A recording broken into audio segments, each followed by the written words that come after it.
기도 한번 하겠습니다. 하나님 아버지, 이 시간 우리가 하나님의 말씀 앞에 섭니다.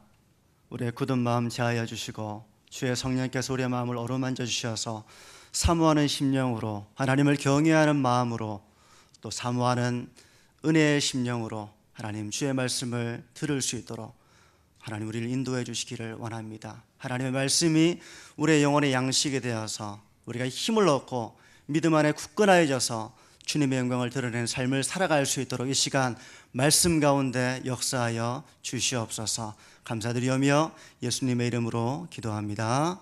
아멘.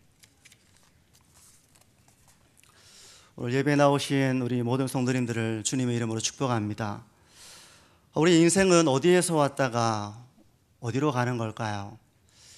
이걸 이제 신앙적으로 좀 바꾸면 우리는 신앙의 길이 어떤 것인지 알고서 바른 믿음의 길이 어떤 것인지 알고 그 길을 잘 걸어가고 있는지 한번 우리의 모습을 돌아보기를 원합니다. 이야기를 하나 소개해 드리려고 하는데요. 눈보라가 몰아치는 그런 날이었습니다. 철길로 기차가 이렇게 달려가고 있는데 기차 안에는 이제 갓 돌이 지난 어린아이를 안고 있는 그런 한 여인이 있었습니다. 근데 표정이 아주 불안한 거예요. 혹시라도 자신이 내려야 될 정거장을 놓칠까 하는 표정으로 계속해서 기차 구간을 이렇게 들여다보면서 기차 안에 타고 있는 모습이었어요. 그런데 이 모습을 보고 있던 한 신사가 너무나도 불안하고 초조한 그 모습을 보면서 내가 조금 저 여인을 편안하게 해줄 수 있지 않을까 하는 마음으로 그 여인에게 말을 했습니다.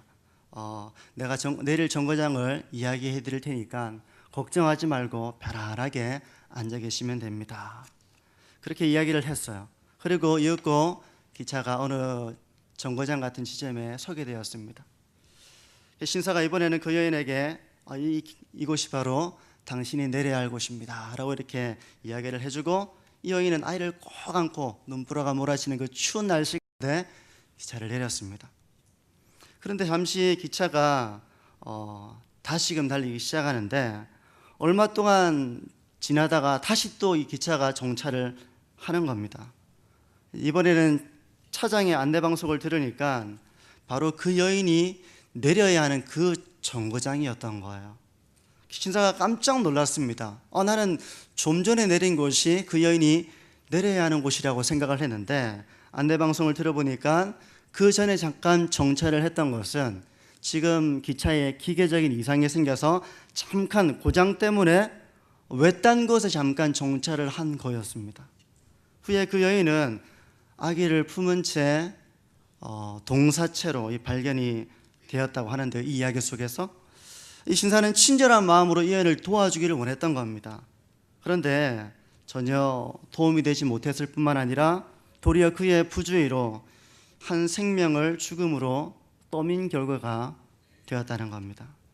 제가 이 이야기를 듣는데 실제 있었던 일인지는 잘 모르겠어요. 아마 짧은 이야기는 이렇게 끝을 맺고 있는데요. 바른 정거장을 찾으려거든 먼저 차장에게 묻고 도움을 구했어야 하지 않을까라는 물음으로 이 이야기는 끝을 맺는데요. 주일을 맞이해서 우리 예배 자리에 나온 성도님들, 인생의 참된 길과 지혜와 또 우리가 어떻게 신앙의 삶을 걸어가야 하는지 이 물음 앞에서 우리가 하나님의 말씀으로 하나님의 뜻을 깨닫기를 원합니다. 오늘 우리가 주어진 이 예배 가운데서 하나님의 말씀을 나눌 때 우리를 향한 하나님의 생명의 말씀을 주실 때 그 말씀을 잘 듣고 이 길로 걸어가는 것이 생명이며 진리의 길이구나 라는 것을 깨달음으로 우리가 참 주님이 기뻐하시는 믿음의 길을 걸어가는 우리의 삶이 되기를 원합니다. 우리가 오늘 말씀을 읽을 때 본문을 읽었는데요. 읽으면서 참 이 이야기가 좀 이해하기가 쉽지 않은, 어떻게 보면 좀 황당한 그런 이야기처럼 들립니다. 이 비유를 대략적으로 다시 한번 훑어보면 이런 것인데요. 한 왕이 있었는데 이 왕이 아들을 위해서 혼인잔치를 베풀었어요. 이제 아들이 결혼을 하니까 참 너무나도 축하해주고 싶은 그런 마음으로, 기쁜 마음으로, 아버지의 심정으로 잔치를 마련하게 된 겁니다. 그러면서 종들을 시켜가지고 소위 VIP라고 부를 수 있을 만한 사회적으로 지위가 있고 참 그런 사람들을 초대를 하는 것이죠. 근데 이상하게도 왕의 초대를 받는 그 사람들이 오기를 싫어합니다. 이 잔치에. 이상하죠? 그러니까 오늘날과 같으면 높은 지위에 있는 사람들이 혹은 뭐 대통령과 같은 사람들이 뭐 청와대나 백악관에서 이제 잔치가 있는데 꼭 와주시기를 바랍니다. 이렇게 하면 사람들이 얼마나 그걸 영광스럽게 생각하고 가겠습니까?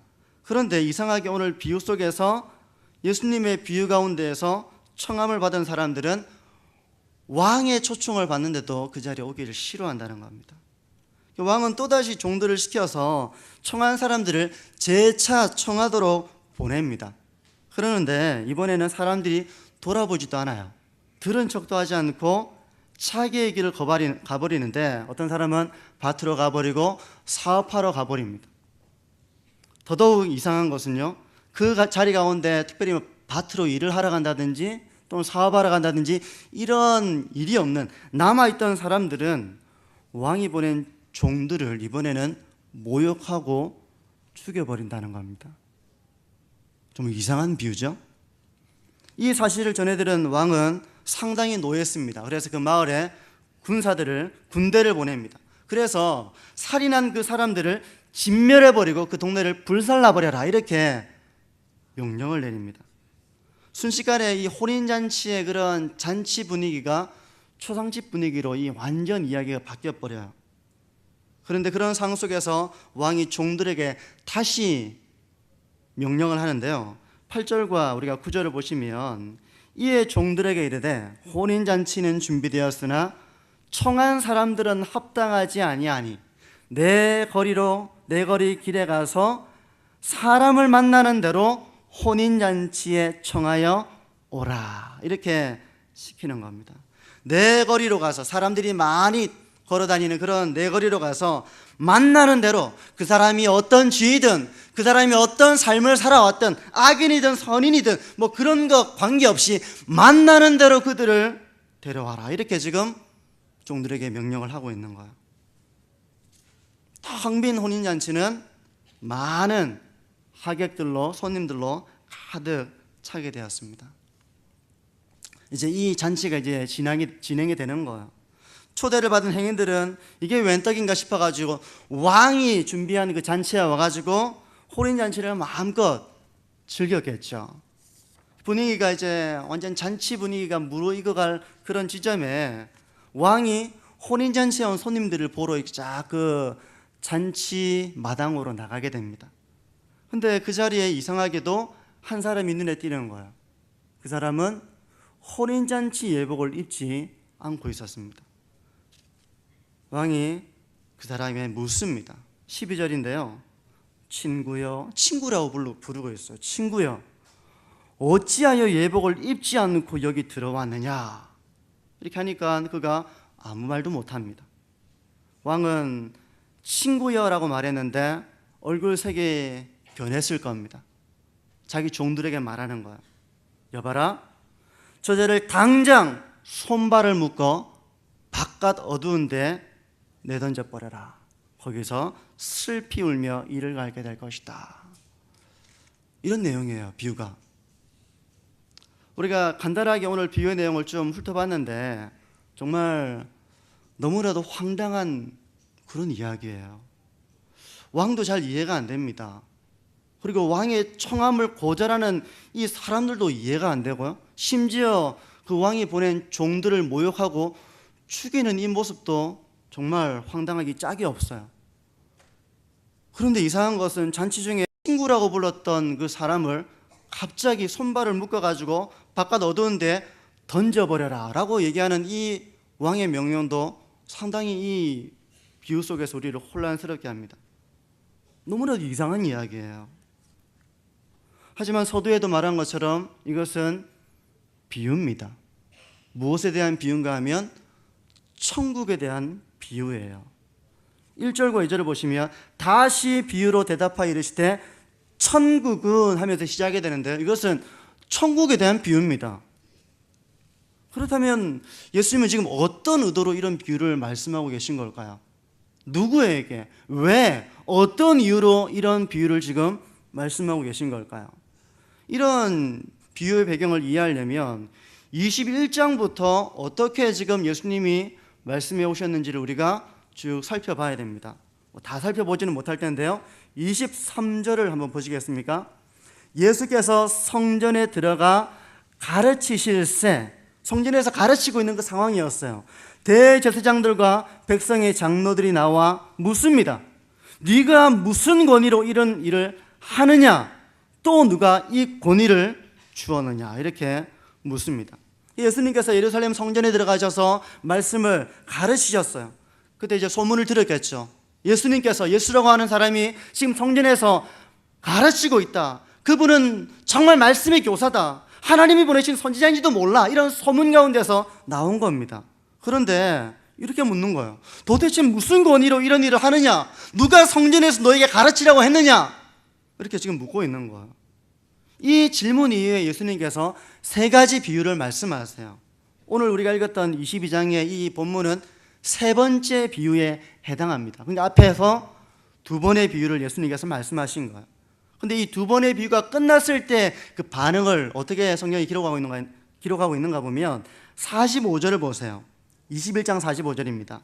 대제사장들과 바리새인들이 예수의 비유를 듣고, 그 비유가 누구를 가리키는가 하면 자기들을 가리켜 말씀하심인 줄 알고 46절에요.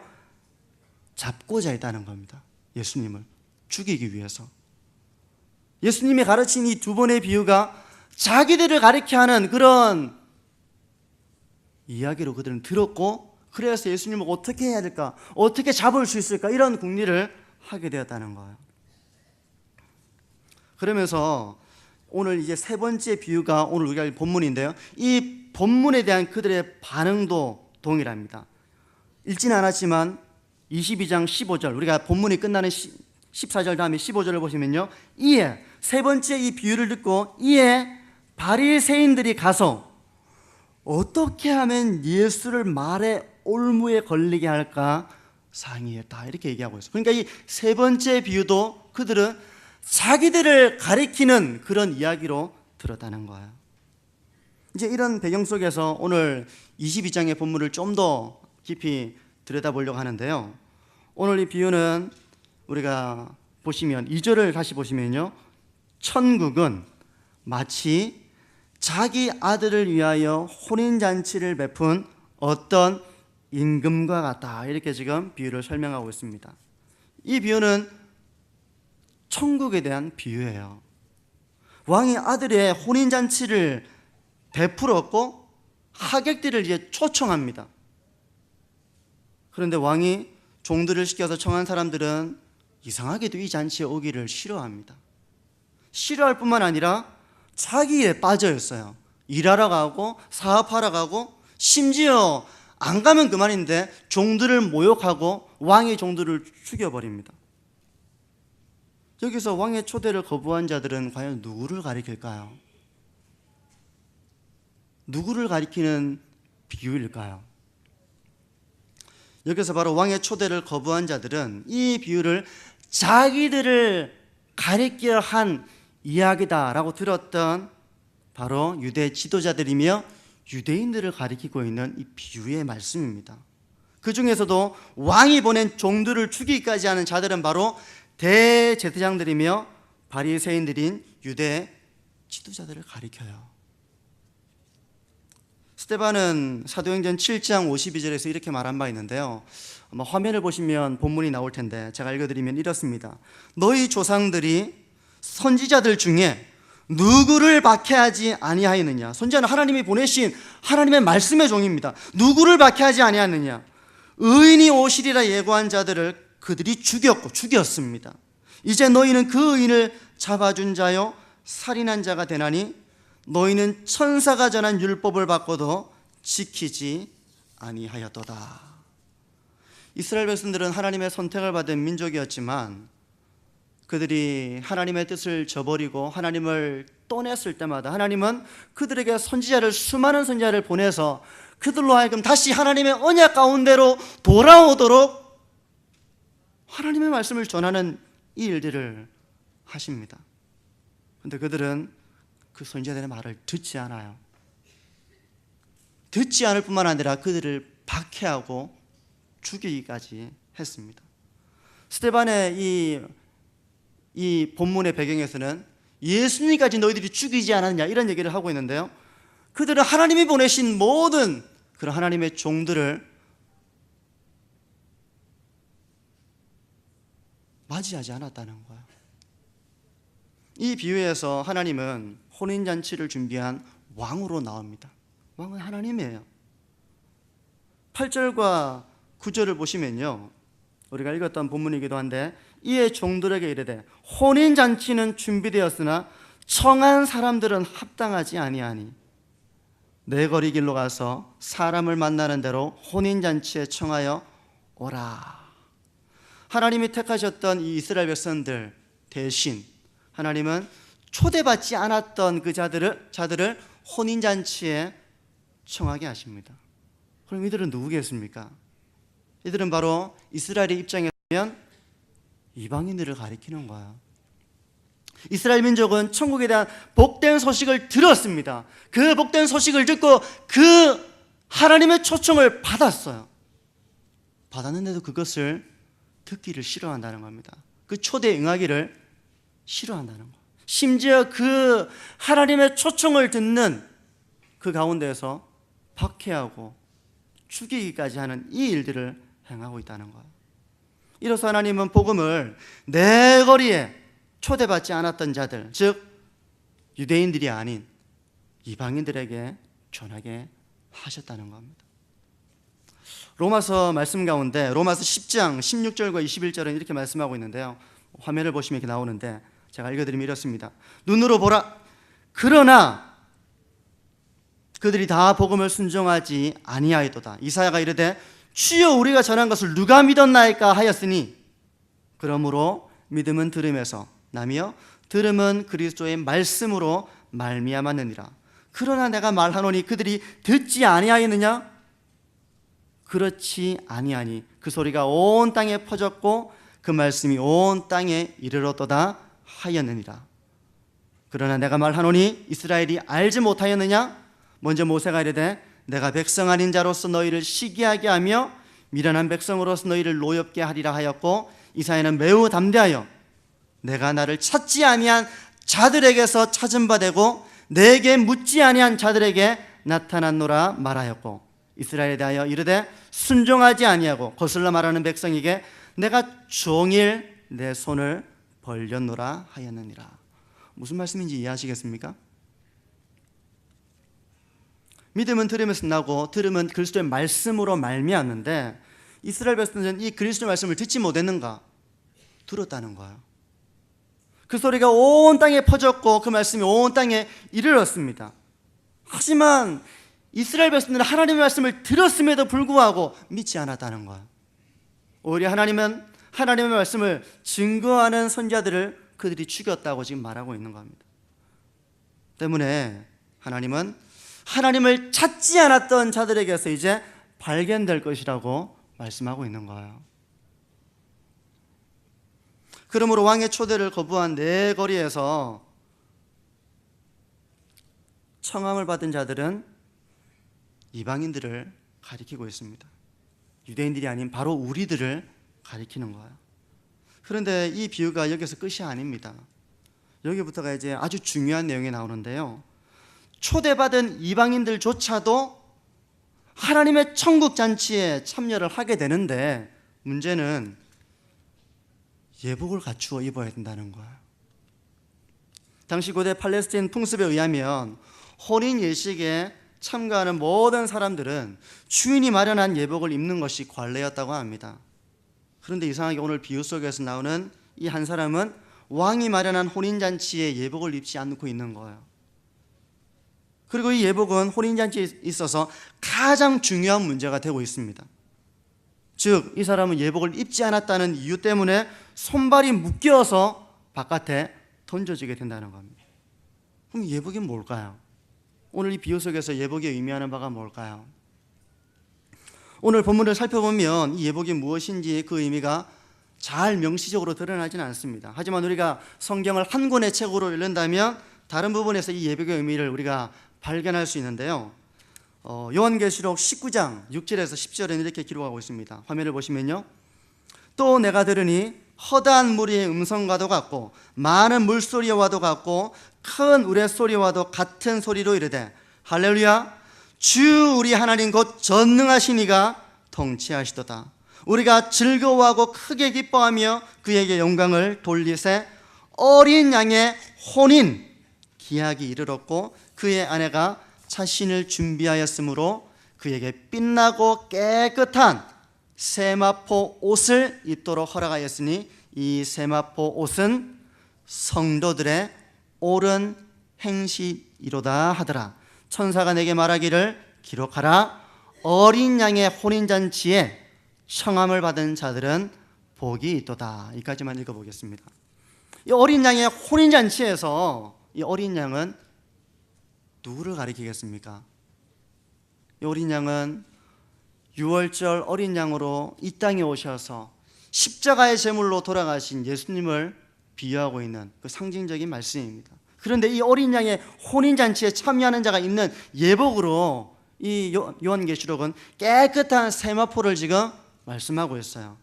이 세마포 옷이 비유하는 것이 무엇인가 하면 성도들의 옳은 행실이다, 이렇게 말씀하고 있습니다.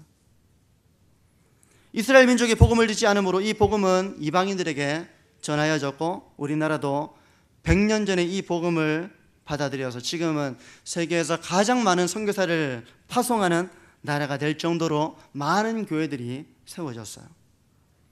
하지만 이처럼 복음을 전해 듣고 혼인잔치에 참여하게 되었지만 이후에 왕의 혼인잔치에서 쫓김을 당할 수 있는 그런 일이 일어날 수 있다는 것을 예수님은 이 비유에서 우리에게 가르쳐주고 있는 겁니다. 어떤 자가 쫓김을 당합니까?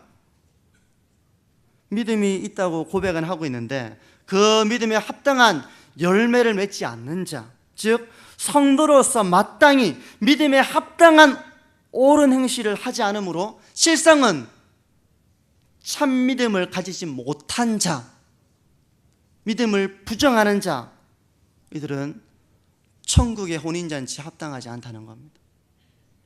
이 산상수훈의 마지막 결론에 해당되는 마태복음 7장에서 예수님은 이 점을 경고하고 있는데요, 그러므로 그들의 열매로 그들을 알리라. 나더러 주여 주여 하는 자마다 다 천국에 들어갈 것이 아니요 다만 하늘에 계신 내 아버지의 뜻대로 행하는 자라야 들어가리라.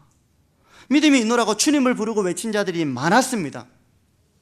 하지만 하나님께서 보시기에는 마지막 하나님 앞에서 삶으로는 정말 믿음을 부정하며 살았던 자들이 있으리라는 것을 경고하고 있는 거예요. 말씀을 정리하는데요, 오늘 이 말씀을 우리의 영혼의 거울로 우리가 비추어 보기를 원합니다. 우리는 천국 복음을 듣고 그 초대에 응한 자들이 맞습니까? 그리하여 교회 안에서 함께 신앙의 삶을 살아가는 하나님의 백성인 성도가 맞습니까? 그렇다면 과연 우리는 천국에 합당한 예복을 입고서 살아가고 있는지, 그 믿음에 합당한 삶의 열매를 맺어나가고 있는지 우리의 모습을 돌아보기를 원합니다. 미국의 저명한 설교자인 존 메가더 목사님은 그의 책 구원이란 무엇인가에서 오늘날 교회 가운데 거짓 회심자들이 교회 가운데 있다는 것을 지적하고 있어요. 참되게 회심한 자들이 아닙니다. 참 믿음을 가지고 참되게 회심한 자들이 아니라 참 믿음이 없어요. 거짓 회심했다는 겁니다. 그들의 특징을 이렇게 얘기하고 있는데요, 그들은 입술로는 구주 예수 그리스도를 영접했다고 말하지만 그리스도가 명하시는 말씀을 철저히 거부하는 자들이다. 피상적으로 주여 주여 부르짖고 있지만 주님의 명령에 대해서는 교만하게 거절하는 자들이다. 입으로는 그리스도를 공경하는 것처럼 말하지만 실상으로는 마음으로는 경외함이 없는 자들이 오늘날 교회 가운데 회심한 자처럼 함께 있다는 겁니다. 하지만 가슴을 찢는 죄에 대한 애통과 회개가 없다면, 예수 그리스도를 내 삶의 주권자로 모시고 하루하루의 삶 가운데에서 믿음의 길을 걸어가기 위해서 씨름하고 기도하고 하나님 도와주옵소서라고 주님의 은혜를 구하는 가운데서 그 결과로 뒤따르는 순종의 열매, 그것이 없다면 그 사람은 정말 천국에 합당한 성도라고 말할 수 있겠습니까? 정말 그 사람이 그리스도인이라고 부를 수 있겠습니까?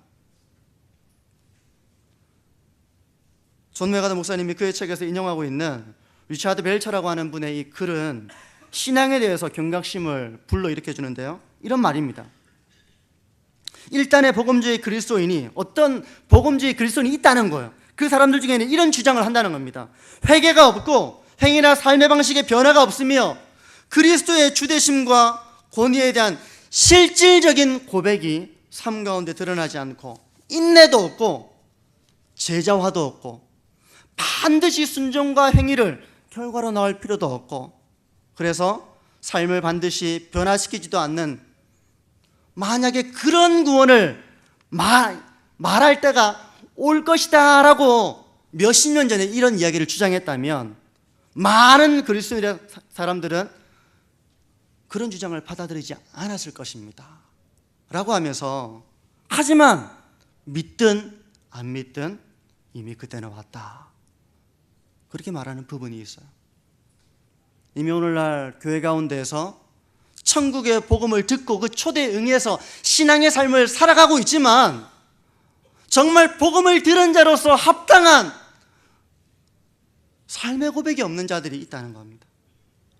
사랑하는 성도 여러분, 우리의 신앙은 어떻습니까? 우리의 신앙은 지식을 원하는 신앙입니까? 아니면 삶으로 하나님을 경외하고 순종하고, 때로는 연약해서 그렇게 하지 못할 때 그 연약함을 두고 애통하며 회개하며 성령의 능력으로 회개에 합당한 열매를 맺어 나가면서 삶의 변화를 이루어 나가는 그런 신앙입니까?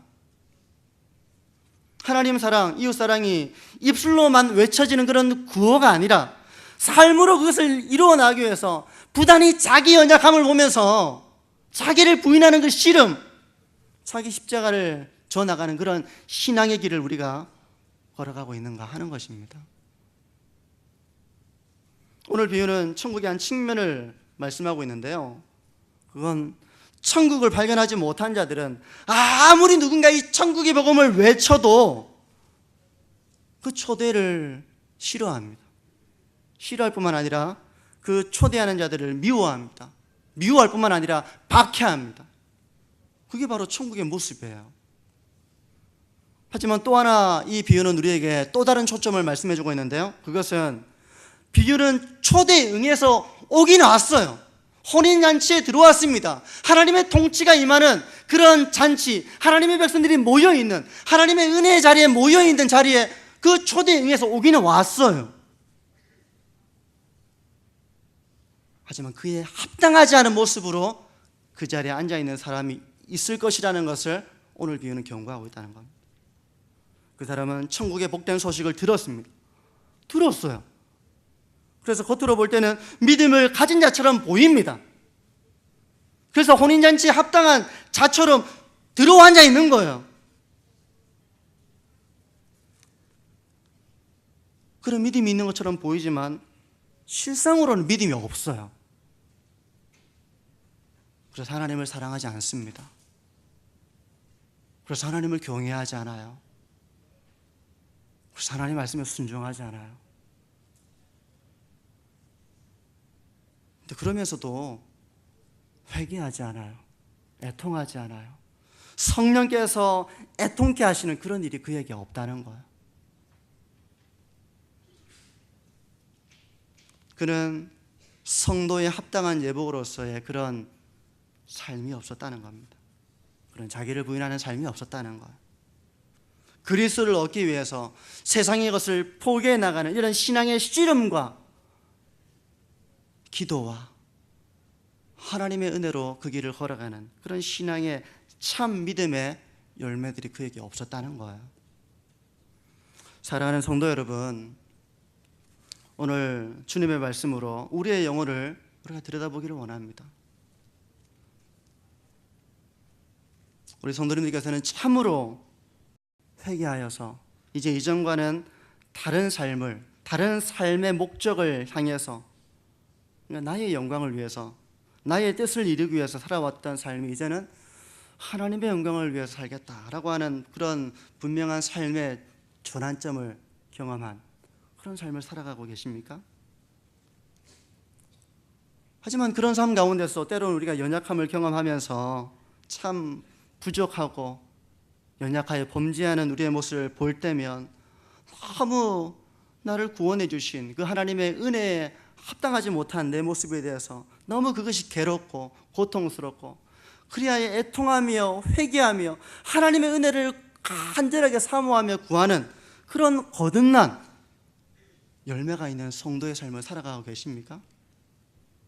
그렇다면 여러분은 천국에 합당한 참 믿음과 그에 합당한 옳은 행실로 살아가는 거듭난 성도이기 때문에 그런 거예요.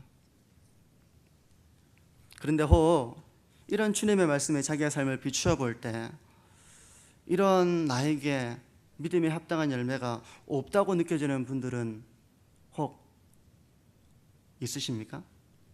여전히 삶의 목적이 주님의 뜻을 이루겠다, 내가 하나님의 영광을 위해 살아야지 라고 하는 이런 마음보다는 어떻게 하면 나의 계획을 이룰 수 있을까, 어떻게 하면 나의 뜻을 이룰 수 있을까 하는 그런 세속적인 욕심을 품고서 그런 것들에 이끌려 가면서 입으로만 형식적으로 의미 없이 주여 주여 부르고 있는 그런 삶을 혹 살아가고 있다고 본인이 느껴지는 그런 분들은 없으세요? 죄의 유혹에 넘어가 범죄하였음에도 불구하고 죄에 대해서 애통케 하시는 성령의 역사를 경험하지 못하고 있는 그런 분은 없습니까? 그래, 예배를 드릴 때에도 거룩하신 하나님의 임재 앞에 선다는 그런 두렵고 떨림 가운데서 회개하고 하나님의 은혜를 구하는 그런 삶의 열매가 없다고 느껴지는 그런 분들은 없습니까? 만약 그런 분들이 있다면 그 사람은 예복을 입지 않은 채로, 그리하여 복음의 초청에 응하기는 했지만 복음에 합당한 삶을 살아가지는 않는, 정말 제자로서 그 길을 걸어가지는 않는 그런 자라는 것을 오늘 예수님의 비유는 경고하고 있는 겁니다. 우리 대중교회 모든 성도님들께서는 이 땅에서도 참 믿음에 합당한 열매를 맺어나가고, 그리고 나그네 된 이 땅의 삶 가운데서 그리스도를 얻기 위해서, 주님과 함께하기 위해서 이 땅의 모든 것을 배설물로 여겼던 바울의 고백과 같이 천국에 합당한 예복을 입고 이 땅을 살아가며, 장차 하나님이 우리를 부르실 때 그 천국에 합당한 예복을 입고 하나님이 준비하신 그 천국의 혼인잔치에 즐거움으로 참여하는 우리의 삶이 되기를 소망합니다. 우리 한번 같이 기도하기를 원하는데요, 이 시간